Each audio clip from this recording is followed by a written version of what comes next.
Hello, I'm Dango Rose. Welcome to the Mountaineer Podcast, where everybody's listening. The Mountaineer brings you the latest news of the Peak to Peak region, in print, online, through our podcast, social media, and special publications. Now, listen in to the latest news of the area with our local journalists.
Welcome back to the Mountaineer Podcast, where everybody's listening. I'm Barbara Hardt. And I'm Doug Armitage. Thanks for joining us. The intro music is provided by Mountain Greens, an EDM project by Cale Lance. The song, which features Sasha Godsill on vocals, was released in 2020 on the EP Vegged Out. Lance's debut album, Passiflow, is available on all streaming services now. You can see Lance performing live at the Caribou Room on Saturday, July 23rd. Doors open and dinner starts at 7 p.m. and the show starts at 8 p.m. This episode is brought to you by the Gilpin County Fair, Nederland Community Library, Brightwood Music, Hardt's Backhoe, and of course, the Mountaineer newspaper. This week's movie at the Backdoor Theater is Minions: The Rise of Gru, rated PG. The untold story of one 12-year-old's dream to become the world's greatest supervillain. The movie shows Friday and Saturday at 7 p.m., with a Saturday matinee at 2 p.m. at the Backdoor Theater, located inside the Nederland Community Center. Some of the current highlights in the Mountaineer include our weekly music column, which is the only weekly print music listing in the entire Peak to Peak region. This week also features the wrap-up of the Gilpin County Fair, Keep It Local stories about Mother Mountain and Victory Gardens in Nederland, government stories of Nederland, Blackhawk, Gilpin County, and Central City. There is a lovely Discover Colorado column, astrology, nature, sustainability, stories of celebration, cattle drives, a wonderful story about the upcoming boxing match and Central City, and much, much more. Our first story of the week is Jamie Lammers interviewing local musician Richard Shine. Off you go, Jamie. Hello, my name is Jamie Lammers, and this is my interview with local musician Richard Shine. My name's Richard Shine. I'm a retired teacher and a musician. I'm a grandfather, father, dog lover, and pickleball player. You got it all. What else That's is there? amazing. You've been and will be performing at the Last Stand Tavern recently, is that correct? Yeah, I've been there the last 3 or 4 summers. Usually spend most of the winter in Florida, so I'm not around. Don't care to particularly drive up there in the winter anyway. I've done that before, and it can be nasty. But I'm up there every other week on Sundays. It's a great little venue, especially if the weather's good, which I'm waiting for one of those days to happen. The last 2 times I was there, it didn't get rained out, but it did rain. How did music start for you? How did you become interested in music? What made you interested in pursuing it? What were some of your influences? All that sort of stuff. Well, I got my first guitar when I was 13. My dad was a professional musician when I was growing up. He was the band leader at a burlesque house, which is an unusual job. So I was around music a lot, and, it's kind of in your blood, I think. I love music, so I was in garage bands in high school and college. I played at coffee shops. Then I started teaching, and I actually started doing music for kids, performing and writing and recording under the name Mr. Shine, which was my classroom name. And I did that for probably 25 years, a long while I was teaching. I played in Colorado like everywhere, libraries, all the festivals, Taste of Colorado, all the Western Slope, up in the mountain towns, California, Kansas City, Virginia, as I traveled around in the summertime. Then I retired from teaching and did that for a little bit and kind of had enough of that. We moved, bought a house in Arizona and did the snowbird thing. I got involved in a band down there and kind of worked on my adult music repertoire. We did that for about 7 years, and then we moved back up here full time because we had 5 grandkids up here at the time, and started trying to get myself into bars and breweries and things like that, and starting to pick up and having a good time doing it. Are there any musical influences that inspired you on that path? Yeah, the Beatles, Simon and Garfunkel, Neil Young, learn all those songs, the Rolling Stones, The Who. I mostly play covers, a lot of oldies. I play some contemporary stuff. When I hear a contemporary song that I like, I'll learn it. I play some country, do some blues. I play harmonica. I've been playing harmonica since I was in like 9th grade. Started playing that. Like the Yardbirds, I'm a Man, some Rolling Stone blues songs, Bob Dylan, do some of his stuff. So I just do all my favorite music. That's what I play. I kind of hooked up with this other guy, Steve, that does some harmony stuff, and some shows I do with him, and then some I do solo. It's fun to play with somebody else occasionally, too. We met playing pickleball. He came over one night with his wife for dinner and brought his guitar over, and we started fiddling around. I saw that he sang pretty good harmony, so that's kind of a fun thing on some Beatles songs and Simon and Garfunkel and Peter and Gordon, things like that. So sometimes we'll do a whole show together. Sometimes I'll do solo show. Sometimes I'll do half and then bring him on, for half the show and kind of just mix it up. And so have you written some of your own stuff in the past, or do you mainly stick to covers? Well, I've written a lot of kids' stuff. I had 4 CDs of Mr. Shine available on Amazon and YouTube Music and things like that. I've written some adult stuff. I wrote a song called He Was Red, White, and Blue. I had a nephew that got killed in Afghanistan, and I wrote that song for him. Bit of a patriotic song. Yeah, I wrote a song for my stepfather when he passed away. It just kind of all poured out, and that's a pretty good song, too. I haven't played it, performed it much, but I have a couple, dabbling of songs that I've written. I haven't done a whole lot of that. When I go out to listen to music, I don't mind if somebody plays an original here and there, but I don't want to really hear all their original songs unless their name's like Neil Young or, I like to hear covers, so that's what I usually perform. My own personal thoughts. Some people are different. They like to hear all originals, but I usually get a lot of good response to my song list. Like people are, God, I really like what you played. Picked a lot of good songs. I don't usually have people complaining that maybe you haven't played enough original stuff. I don't know if you've had the experiences where people will come up to you after the show and say, that song was really good. I hadn't heard that song before. What was that song? I try to give people a little bit of trivia about almost every song that I do. Tell them some kind of little fact about it or the year, or tell them who definitely who the artist was. For example, I do a Beatles song called I've Just Seen a Face, and that's the only Beatles song that didn't have a bass on it. Just a little tidbit, and like the Beatles song, You've Got to Hide Your Love Away, they have a flute in there. That was the first song that they recorded that had someone that wasn't a Beatle playing on it. So, stuff like that. I have like a trivia contest. Makes it a little more interesting. When I learn a song, after I learn it and decide I'm going to perform it, then I kind of research it a little bit and try to find out something about the background of the song.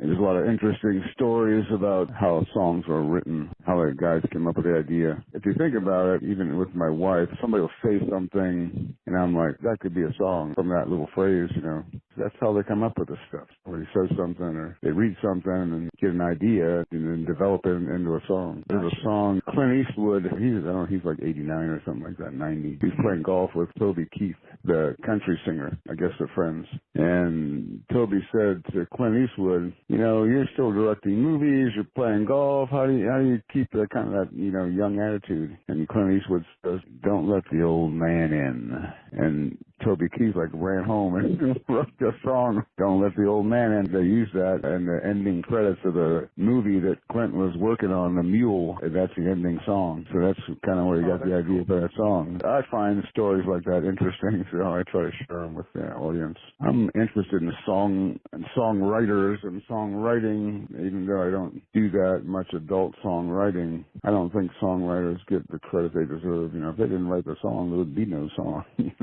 Like you watch music videos a lot of times, and a lot of them don't even mention who the songwriter is. I think the country genre is a little more cognizant of that than the other ones. I see them listing it all the time, and they seem to make more of an importance of songwriters than other genres. I guess they're just all-encompassing a little bit more than other genres. Because people assume the artist wrote the song, which is not always the case. Mostly not the case, actually. Yeah, like Kenny Chesney, he writes some stuff, and sometimes he's a co-writer, but most of his stuff's written by other people. And I think a lot of these songwriters, like Billy Joel, they have this period of time, which is limited, where they have this almost magical inspiration. They put this body of work out, and it's like great stuff, and then it's just gone. Kind of dries up. Like he does nothing new, but he's got such great old stuff, The exception would be Paul Simon. He's not doing anything now, but he just kept pouring it out. Paul McCartney just keeps pouring it out, doesn't dry up. They go to the well and it's still there. In regards to actually performing live, what are some of your favorite aspects of being able to perform covers live and share these covers with everybody and get to have that experience? Well, usually if I'm having fun, then the audience is having fun. Although once in a while, and I found this to be the case even when I was doing kids' music, every audience is a little different. So you have really fun audience and interactive and, having a good time. And then you have ones that they're just having their conversations with their people and you're kind of just in the background. And as a performer, you have to kind of accept it. Sometimes it's one way and sometimes it's the other. For me, I pick songs that I like to play, that I enjoy, songs that I like. My song list is what I like.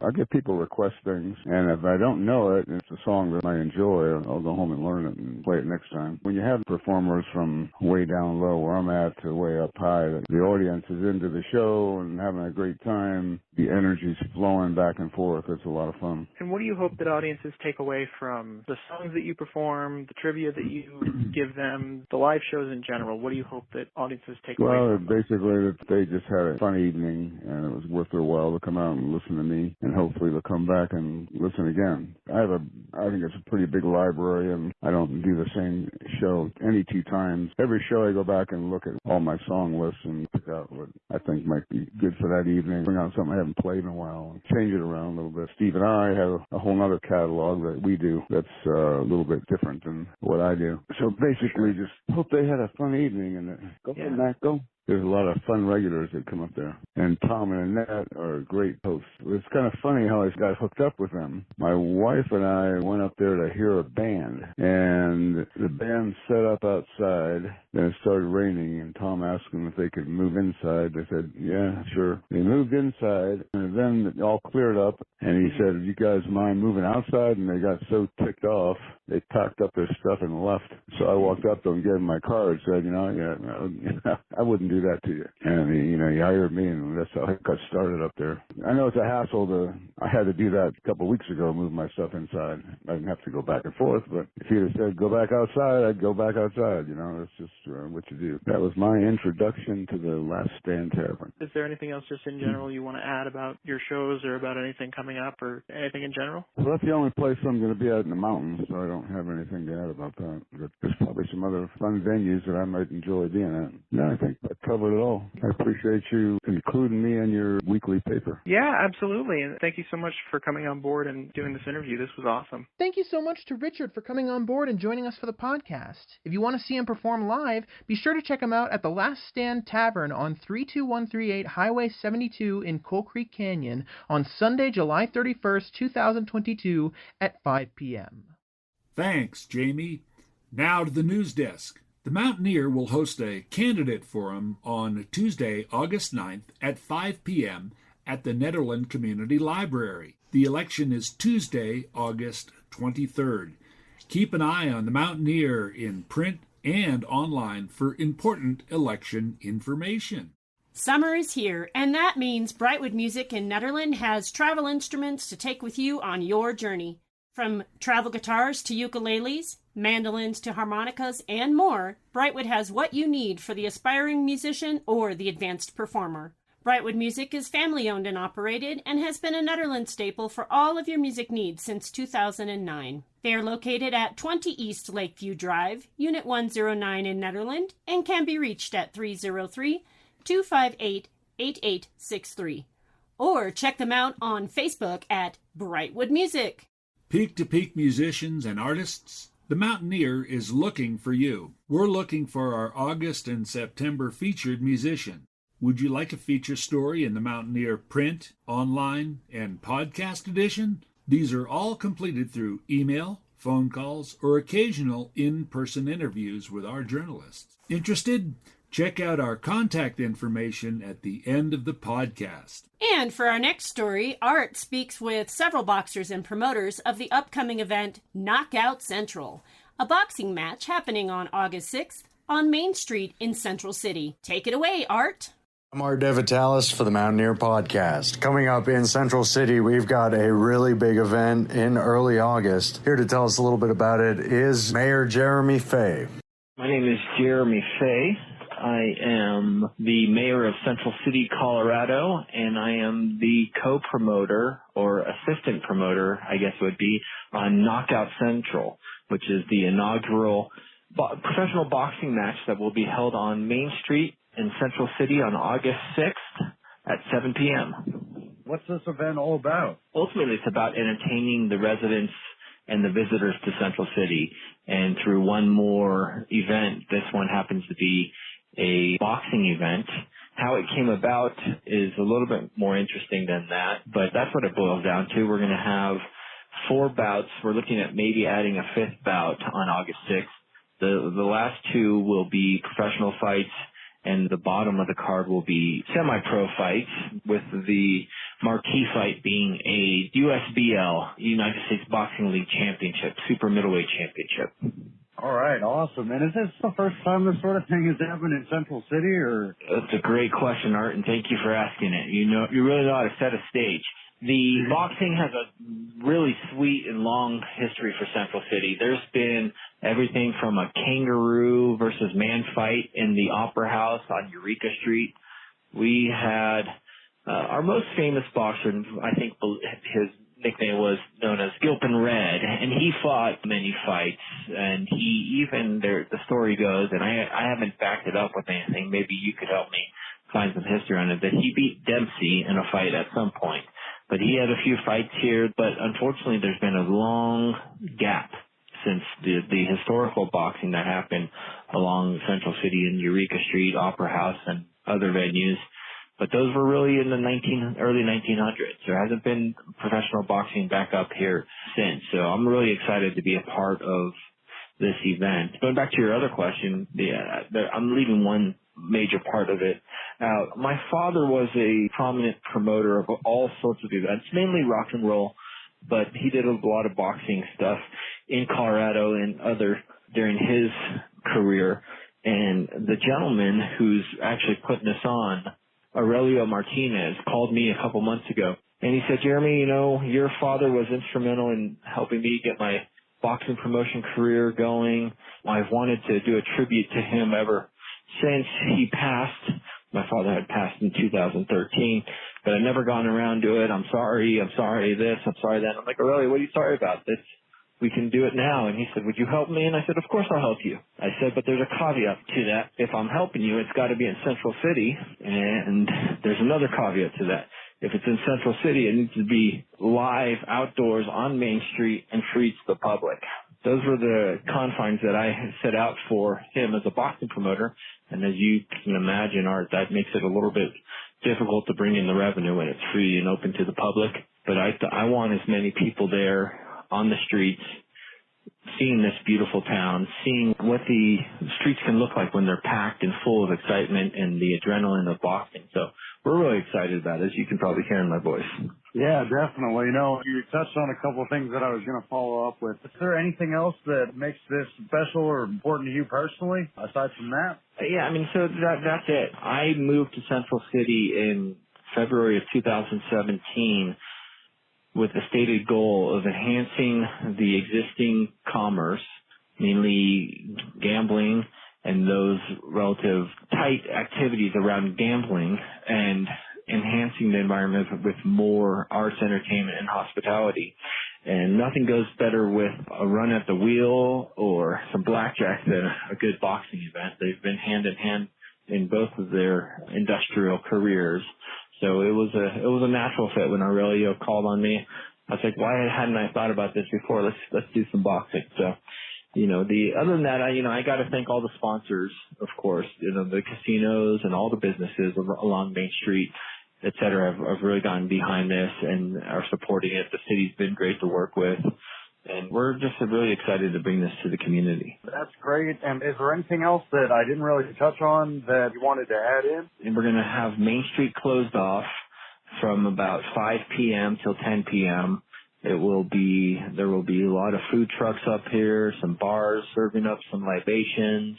It's going to be a real festive evening, and it will be nice because it will give people on a Saturday the opportunity to come up earlier, experience some of the history of Central City, the culture and stuff, and then come out for the fights. And it will be the main event that evening, but there's a lot to do up here on either sides of that, from the casinos to the history tours, and opera will be just getting out, so there won't be any opera. That would be a nice clash of cultures, but there won't be. Opera will be ending a week prior, though. But maybe some of the lingering opera singers will come out and see the bouts, and maybe we can sometime soon get a bout back into the opera house, if that's fitting. And of course, up next, we talk to Aurelio Martinez. My name's Aurelio Martinez. I'm the promoter of the boxing event. Well, I kind of just wanted to get into it a little bit. What all are you putting together for the upcoming fight kind of show in Central City? Well, this particular show has been on my radar for a few years now. And the reason why, it's not only a boxing event, and it's a boxing event with national attention. A lot of contenders, upcoming boxers. So it's not your everyday club fight that most local shows that you see here most locally. But it's one with national attention. But really, the reason it's been in the works and on my mind for many, many years is my good friend Barry Fay, the late Barry Fay, actually co-promoted a number of boxing events with me back in the day, and we promoted WBC championships, brought in some main fighters. He loved his boxing. Okay, now Barry Fay is known for a lot of things in this state, and not too many people realize that he was really involved with boxing. He loved boxing, and he promoted boxing. Everyone knows Barry Fay as the great music promoter. Because he started everything at Red Rocks Amphitheater in Denver. He brought in many, many rock groups, Black Sabbath, Ozzy Osbourne, and bands that became extremely famous. Because he had a vision. So because of that, I've always said that I will do a boxing event as a tribute to Barry Fay. And now it's becoming reality. I finally got around to where I can make it happen. And I'm excited. I'm loving that I can do something. When you get to where you put items and stuff on your wish list or your bucket list or whatever you want to call it, things that you want to get done, when they become fruitful, it's a very good feeling. It's a very good feeling. So that's what started it all. So then I couldn't just put together a regular boxing show that you find happening in hotel ballrooms or bar rooms and such like that. So we put this one together, and what better place to do it than up in the mountains in Central City. Colorado, the mountain towns in Colorado are known for boxing. You've got all your old timers that have boxed out in the mountain towns, and they'd set up a makeshift ring with rope and they'd go at it. So I'm really excited to kind of go back into history and have something right now go on with boxing. Central City it is. Central City is, and we look forward to having this. It should bring much excitement to Central City. It should bring people just that never have seen a boxing event. They'll be able to see it and witness maybe something that's on their list. Hey, now I can go say I actually attended a live boxing event because it's much different in person than it is when you watch it on TV. You don't get the adrenaline rush when you kind of see it on TV, but when you're there, you can look on the audience side and you see when the fight's going on. And I'm talking about mothers and daughters and fathers. You see them start throwing hands. You hit him, you go. It's exciting and it's fun. Well, and I was going to say, yeah, and live it's electric, and it really is. Kind of wanted to ask, what was it like working with Barry and doing the promotion type stuff at the beginning? Barry was, he was that type of person where he knew how to get things done. Even if he took on a task of something that he loved and it was to everybody else like a lost cause, he would take it and he would put his brains together and he'd do what he can and he'd make it become successful. One of the things you can point to is the Denver Symphony Orchestra, okay? It was bankrupt. It was bankrupt and ready to go under. Well, Barry Faye stepped in and him himself saved it out of bankruptcy and brought it back to life. And it's still with us today, the symphony. So, but that's the kind of man he was. He knew how to get things done. And that's what he did. And I loved him as a friend and as a business partner because back when I started promoting, and I started promoting in the late 80s, I would call. And I was just this young guy trying to do boxing shows, ex-boxer, and nobody would talk to me. And I'm talking about city officials, dignitaries, sports people. I called to try to get some help and try to get them excited about boxing events. And I could not get a return call. I could not get anything. But then Barry Faye stepped in, and he talked to me like a friend. He didn't talk down to me because he was already popular. He took the time to talk to me, and that started a friendship. And it also started many, many good boxing events in Colorado. This is the kind of man he was. That's who he was. Awesome, and that's a great answer and kind of gives us a great feel for the tribute and just kind of the nature of why you're putting this together. I got to ask, what all can everybody expect as far as the action goes in early August? Well, they can expect plenty of action. If you're not a boxing fan, you're going to be a boxing fan if you attend this, okay? Because there's nothing like seeing the action live and actually feeling the excitement in the air. These are good boxers. These are boxers that are on the verge of contention, vying for championships. Matter of fact, one of them is a championship fight. But you'll be hooked. If you go watch this event, you'll just have a little better feeling of what one-on-one combat is. You take boxing, it's not a game. Yes, it is a sport, but it's not a game. It's something that you have to take seriously because if you don't and you step in the ring, you're going to get hurt. Because the object of boxing is to knock out your opponent. So it takes a certain individual to train and step into the ring. Everyone's going to be just excited about it. So I just want to invite everyone to come and see this. It's a free event.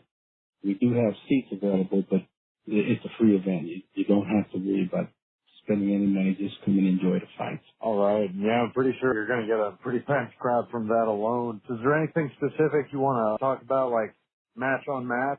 If you look at the matchups, you'll see there's actually 3 matchups that people want to look forward to. And one's the championship bout, which is a boxer by the name of Javier Aragon. Okay, he comes from a small town in Chihuahua, Mexico. Lives here in Denver now. I believe 24 years old or so. You want to watch him. He's actually fighting that Rafael Garcia from Tucson. And Rafael's coming in with tons of experience. He has 9 wins, I believe 5 losses. Okay, you put that together, he's got tons of experience, and he's been in the ring with contenders and top caliber fighters. And then you take Javier on the other end, he's got 7 bouts to his name. He's 5 wins, 1 loss, and 1 draw. Okay, so he's a very young pup in comparison. So people want to see, is the young pup going to step up to the plate and become a adult dog, a mastiff dog, or will the experience of Rafael overcome him and set him back and say, well, you still have a little bit to learn before you get in the ring with my caliber of fighter. You want to watch that one. And the second one you want to watch is Sean McCormick. He's from Aurora, Colorado, and he's in the same boat. He's 11 6-0. He's undefeated, and he's fighting a guy that's coming in from Mexico City, Mexico. Tons of experience. I forget the exact record, but you can always look it up. But he's something like 20 wins to 10 losses or something, but tons of experience, fought champions and all. So Sean is in the same boat where he's got to come to this fight 100%, and he's got to make a statement and show that he can compete with contenders. So that's second bout you want to keep an eye on. And the third bout is Jesus Vasquez. Jesus was, as an amateur, he was like a 5-time national champion. Very, very talented. Very, very talented. Moves well in the ring. He as well is I believe, 11-1. He may be 12-1 with his ring record. And he's fighting the guy coming in from Clovis, New Mexico. Same scenario. This is the way we match them up. We don't want any easy stuff. We match them up to where they have to step up to the plate. He's fighting Rafael Reyes. Rafael Reyes is 20 wins and I believe 14 losses. Tons of experience. As a matter of fact, when we had Reyes here on about, I believe, a year ago or so, he upset an undefeated fighter and put him down for the count with a body shot. This guy's tough, and you know, you have to be able to step in the ring with these kind of fighters if you're going to succeed in boxing. And the last time he came, he defeated an undefeated fighter, and that's what Jesus Vasquez is up against. Now, Jesus has fought all his career and continues to fight for the Denver Police Brotherhood Youth Boxing Club. Okay, So expect a lot of the Denver uniforms to be out there just enjoying themselves to support Jesus Vasquez. They love him. He's talented. So them are the 3 main bouts you want to watch. And then I believe we have 3 other bouts that are on the card that are equally as exciting, but they're starting their prospects. They're not ready to get into contender, but they're also fighting other prospects. So they're making their way into the limelight. So that gives you an idea, Art, of the type of show that people can expect. All right. Awesome. Well, thank you so much for the rundown. That's pretty much what I had. This story wouldn't be complete unless we talked to a couple fighters that were going to face off in Central City. Please introduce yourself. Yes, sir. Well, my name is Javier Aragon. I'm from Chihuahua, Mexico, and I'm a professional boxer. I started boxing when I was 12 years old. 11 years now. Wow. I make like 75 amateur fights in Mexico. Right now I have 7 pro fights, and we're ready for the next fight. Awesome. It's with the match coming up in Central City where you'll be facing Rafael Garcia. How are you feeling going into the fight? I feel incredible, man. My physical shape is amazing now, and my mind is sharp and ready for the war. And this guy I know is a warrior, and he likes to go forward all the time.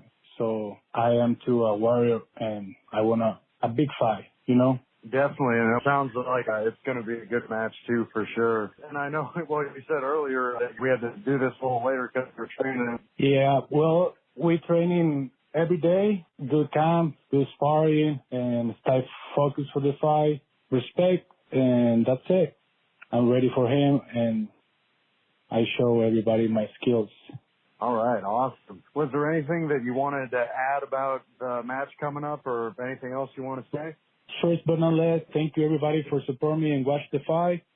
And I want to invite everybody to Central City, August 6th for my fight. And these fights were awesome, and keep watching.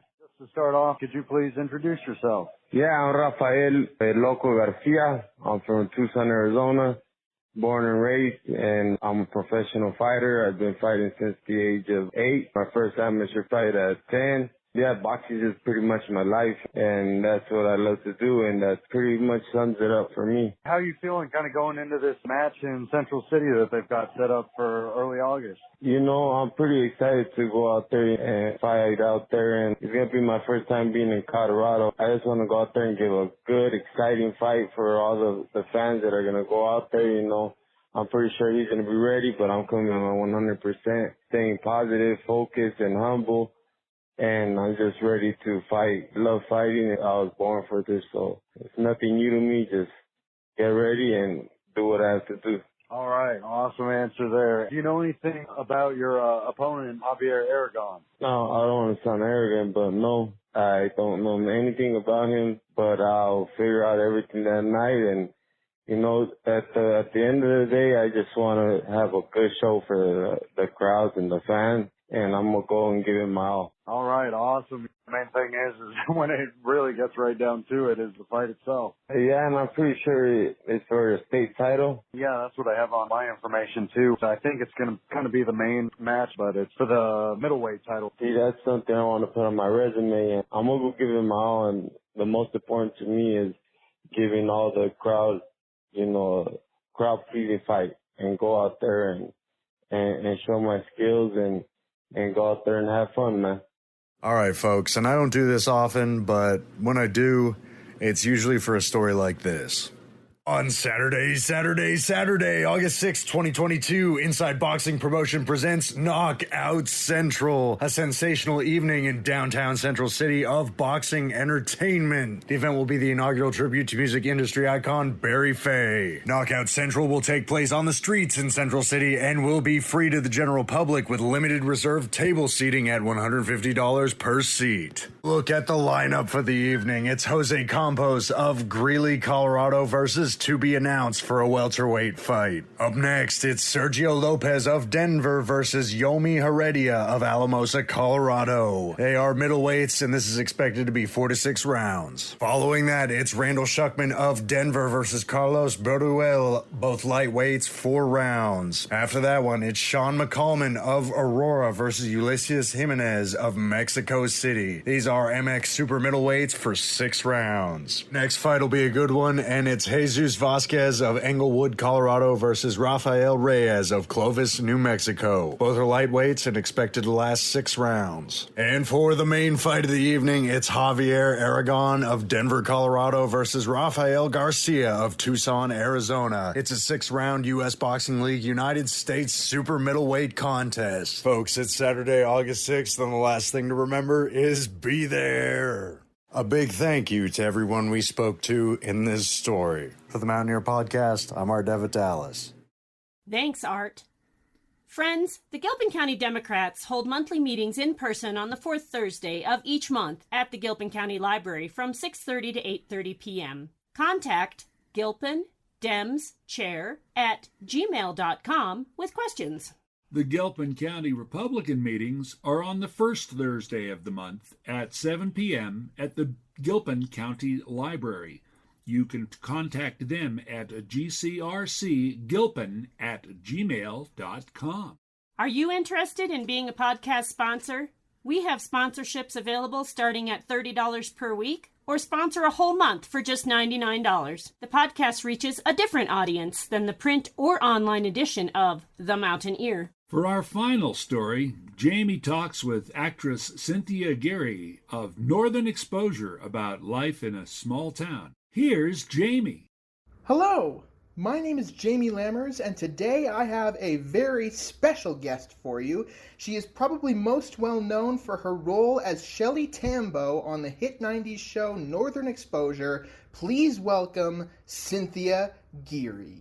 I'm Cynthia Geary. Hi. I wanted to briefly start. You have a new show coming up soon, is that correct? I do. It's actually streaming right now on PureFlix. It's called Going Home. We did 6 episodes, and you can find it on the PureFlix app. PureFlix is owned by Sony. What I mainly wanted to talk about today was your background in acting, your background in singing, leading into Northern Exposure and the community that formed from there. I read on your Wikipedia entry that you went to the University of Mississippi. Yes. And you got a vocal degree there. Yes.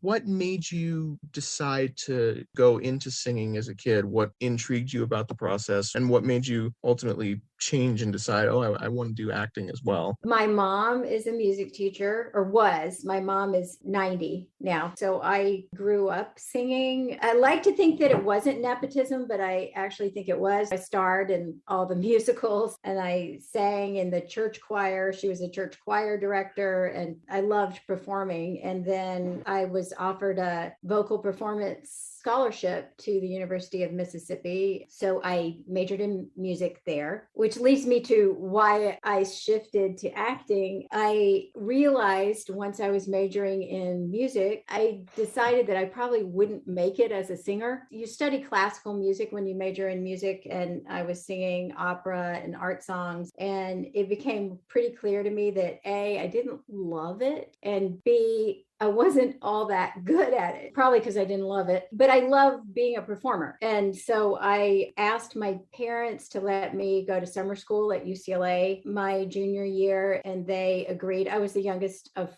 4 kids. So by that time, they were kind of like, oh, okay, you could do that. And I went to summer school at UCLA with the idea that I was going to start studying acting. And I found a pretty great acting coach and was studying acting. And by the end of the summer, I called my parents and said, I can't come home. You'll kill my soul. I'm going to be an actor. And to my parents' credit, they said, okay, but you got to get your degree and you're going to have to support yourself. And I said, okay. And the rest is history. I mean, clearly you had an affinity for acting early on as well with musicals and stuff. I did. And you didn't ask this question, but we'll probably get there. I was really fortunate in LA to have kind of the Hollywood story. I was studying hard. I mean, that was one thing. I spent every penny I made waiting tables and stuff on acting classes, but I was waiting tables at this kind of high-end Mexican restaurant. And I happened to have a couple come in. And one of the things at this restaurant is we had to open the wine with this special wine opener that's a 2-pronged opener. And you had to hold the wine in your left hand and pull the cork out with your right hand. And you couldn't put the bottle on the table. You were supposed to hold it in front of the table. And I could not do it. It was just impossible for me I was too uncoordinated to do it. So I ran back into the kitchen and got one of my friends who's been a leading casting director for the last 30 years. But at the time we were both waiting tables. And I asked him to go to my table and open the wine for me because he could do it. Mm-hmm. And so he did. And I stood next to him kind of chatting with this couple. And I found out it was her birthday. And so I sent her free flan, which we did for anybody.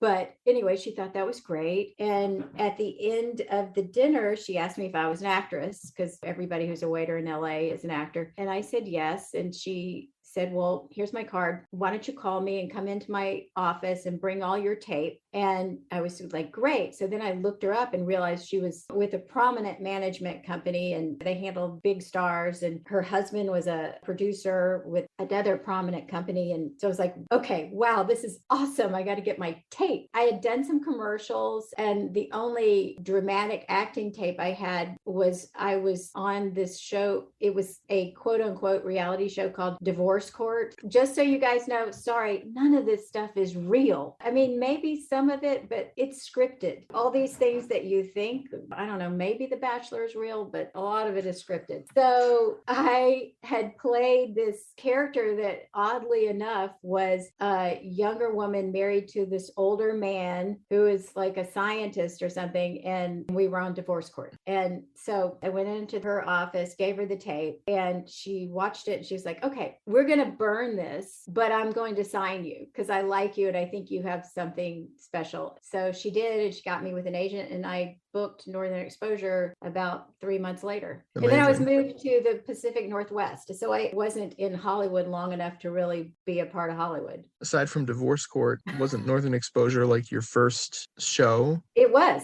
yeah. I really hadn't done much. I mean, like I said, I had done commercials and I had done this pilot that didn't get picked up for BBC for kind of a kids sci-fi space show where they actually flew us to London to shoot at Pinewood Studios, which was super cool. It didn't go anywhere, but that was it. So Northern Exposure was definitely my first real serious series acting role as far as, go to work every day. And it was great because I got to go to work with John Cullum, the Tony-winning, amazing, most generous, kind, lovely man in the world. And I just learned so much from everybody around me. And a lot of us were new. I mean, hadn't done a lot of series. I don't think Darren and John Corbett, and correct me if I'm wrong, but I don't think they had done a lot of series work either, but it was an amazing experience. You'd done a few movies before then too, though, right? Or was Not- Northern Exposure kind of like the thing? It was definitely the thing. I mean, maybe like little one-liners in a couple of things. I got to do a pilot with Michael Landon, Little Joe from Bonanza, which was really cool, but a tiny part. But yeah, Northern Exposure was definitely my first real consistent job. I think where I kind of wanted to lead this into like the peak to peak sensibilities and all that, because we're so used to small towns in the area of peak to peak. It's not just Nederland, it's also Central City and Jamestown and Gilpin. And there are these small towns kind of scattered throughout the area that all have these really tight knit communities. It just so happens that I was centered in Nederland for a lot of it. Nederland sounds amazing. I'd love to visit. Oh yeah, Nederland's great. I love Nederland so much. What was it like for you being able to shoot in Roslyn, Washington, and be able to kind of form a tight-knit community with the cast and possibly with other people outside of that? Well, it was a magical experience. Like I said, I got moved from LA to Bellevue, Washington, where I still live because I loved it and it was so beautiful. We actually shot all the interiors of Northern Exposure in a warehouse in Bellevue, Washington that sits at the end of this lake that I live on. Then we'd go to Roslyn about 3 days an episode to shoot all of our exteriors. And Roslyn is just like it looks on TV. The town of Sicily in Northern Exposure is actually Roslyn, Washington. And it was an old mining town that really had not a lot of business or industry when we came to shoot there because logging and mining had stopped. But the Brick Bar is a real brick bar. That's legit and it's there and people go there and it's been there forever. And the people in the town were super welcoming. And as far as the cast and the community, so we were all moved from LA or New York. Rob and Janine were in New York at the time and none of us knew anyone. They put us all in these furnished apartments that were in the same building complex the first season. So we did kind of hang out together because we didn't know anybody else. And it was great for us because we did form a sense of community. And I also think at that time in television, I mean, Northern Exposure was so cutting edge in so many ways as far as TV. And our show creators, Josh Brand and John Falsey, were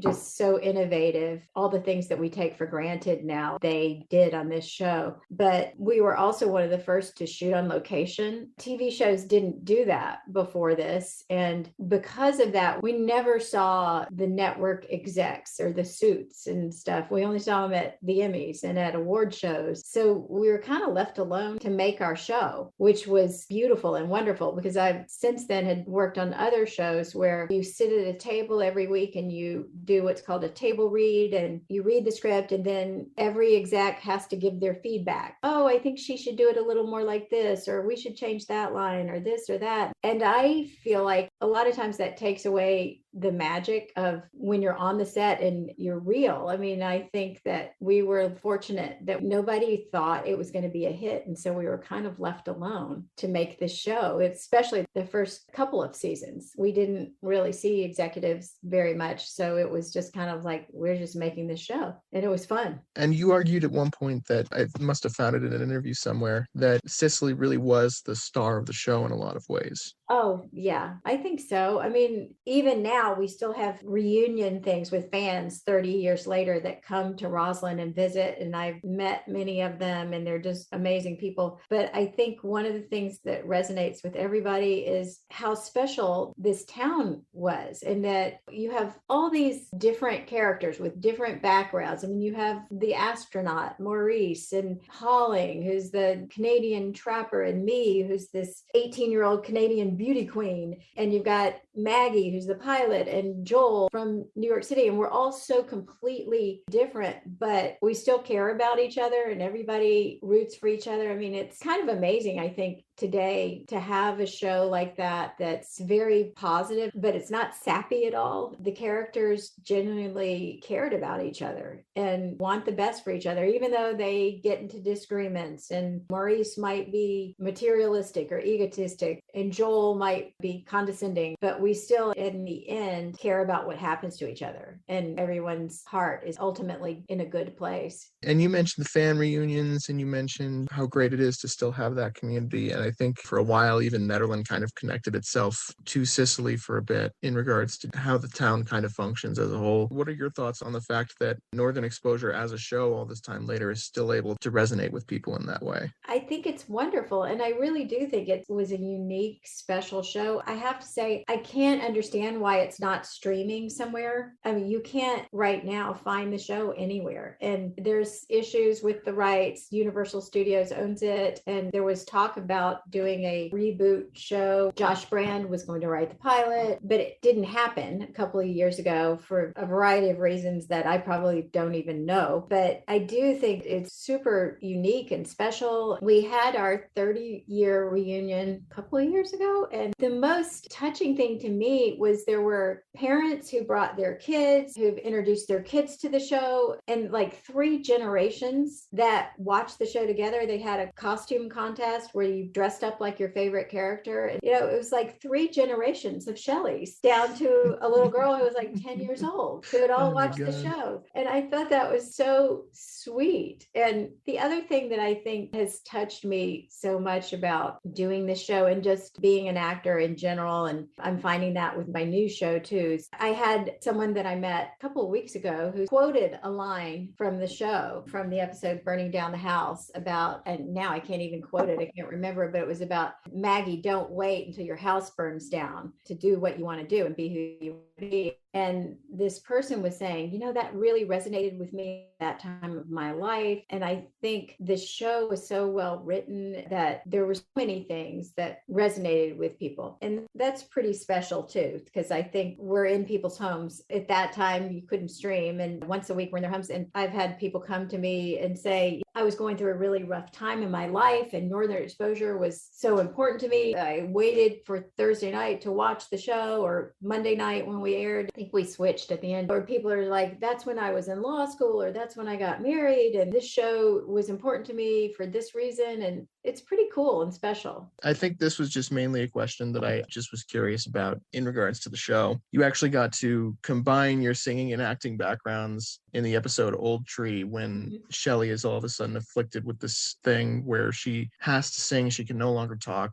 Yeah. How was that, being able to actually kind of demonstrate that background too and be like, yeah, I can do this too? It was awesome. The way that came about is they wanted to do, again, Northern Exposure, this was before anybody had ever done anything like this, wanted to do an opera with the whole cast, or the whole cast musical. And John Cullum is a Tony Award winner singer, and really everybody in the cast could sing, but they didn't even know that. It was just an idea and a concept, and they came up, and our music director, David Schwartz, auditioned everybody, and we all sang with him to the piano, and they were like, yeah, everybody in the cast can sing, and we're going to do this musical, and it was going to be awesome. And then I think they realized it was just too much work, and it wasn't going to happen in the amount of time it had to happen within budget. So it got edited down, and I think I won the lottery because I got to be the singer in the show, and it was a blast. It was so much fun. I mean, that would have been cool too, though. Yeah, it would have been. Well, John Cullum sang a few times in the show too, and he's incredible. Is there anything just in general that you wanted to add about your experiences on Northern Exposure, your experiences in a smaller town, or even anything about going home? Just anything in general you want to add? I would just say that I related a lot to this small town feeling. I grew up in Jackson, Mississippi, which is not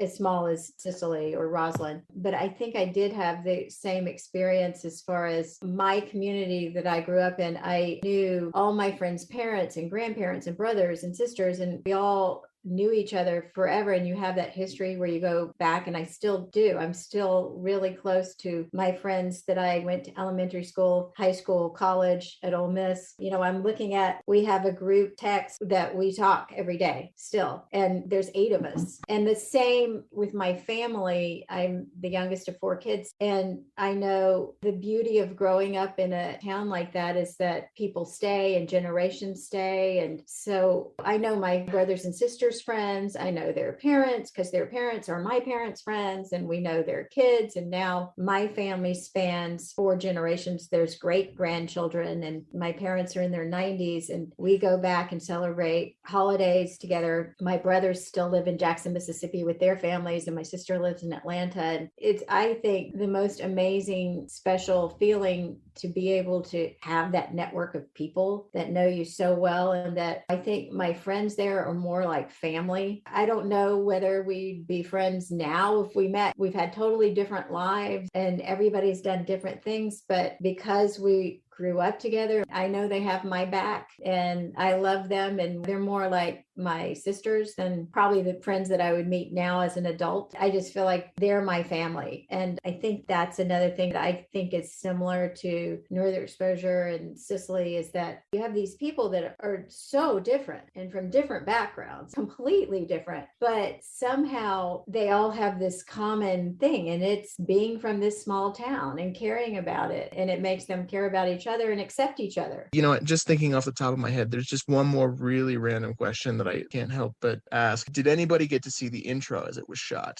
Or was that just kind of... With the moose? Yeah, with the Morty moose, the yeah. Moose. The actors were not there when they shot with Morty the Moose, but I heard a lot of stories because moose, you can't train, and Morty was a young moose, and they literally, it was kind of random. They had to chase him around and block off the streets because we had a great animal trainer, Ann Gordon, who was there, but it wasn't a trained moose. And so nobody really knew what it was going to do. And the camera just tried to set up in different spots and get Morty walking around the town. And moose can be dangerous too. We had a lot of animals in the show. And the other thing that I think was great about Northern Exposure, this is totally not what you asked, but I love that they brought in the Native American spiritual aspect. I mean, it's so cool. Everything about it made the show. I mean, again, it's so cutting edge that before Northern Exposure, you never saw what people were thinking or went into their minds. And they did that on Northern Exposure. You'd actually have dream sequences. And we had a show one time when I saw dancers everywhere on the street and things like that. And it just, you didn't do that on television. I mean, now we're kind of more used to that, but I mean, they just brought in so many interesting aspects from nature and Native American culture and spiritual. And then 2 of our exec writers were Russian PhD literature experts. So they brought in that aspect too. It was a really amazing thing to be a part of. Yeah, I think those are all the big questions that I had. Cool. Great, Jamie. And I really appreciate you taking the time to do this interview. This was awesome. Oh, thanks. Well, I hope it turns out. Thank you so much, Cynthia, for coming on board and joining us for the podcast. This was an incredible interview. If you want to see her in a brand new show, be sure to check out Going Home, streaming now only on PureFlix. Thanks, Jamie, for the fun interview. Did you know the Gilpin County and Nederland area seniors have their schedule of events in print in the Mountaineer each week, looking for meals, movies, grocery shopping, and more? It's right here between pages 4 and 5 each week. Thanks. And friends, don't forget to pick up this week's edition of The Mountaineer in print in multiple locations across the Peak to Peak for the latest news from Allens Park to Central City and Blackhawk, with all of the communities and canyons in between. To contact The Mountaineer, email info@themountaineer.com or call 303-810-5409. And that's all for this week's edition of The Mountaineer Podcast. All editions of the Mountaineer Podcast, print newspaper, and the latest news are always available on our website at www.themountaineer.com. Thanks, everyone. I'm Doug Armitage. And I'm Barbara Hardt. Until next time, thanks for listening.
And that's it for our show. Subscribe online to get more access to more news, weekly updates to our community calendar, and a link to our YouTube channel by visiting themountaineer.com. Be sure to use the coupon code PODCAST when subscribing for a 10% discount, only available to our listeners. If you are in the local Peak to Peak area, be sure to pick up a print edition of The Mountaineer at a local business. I'm Dango Rose. Thank you for listening.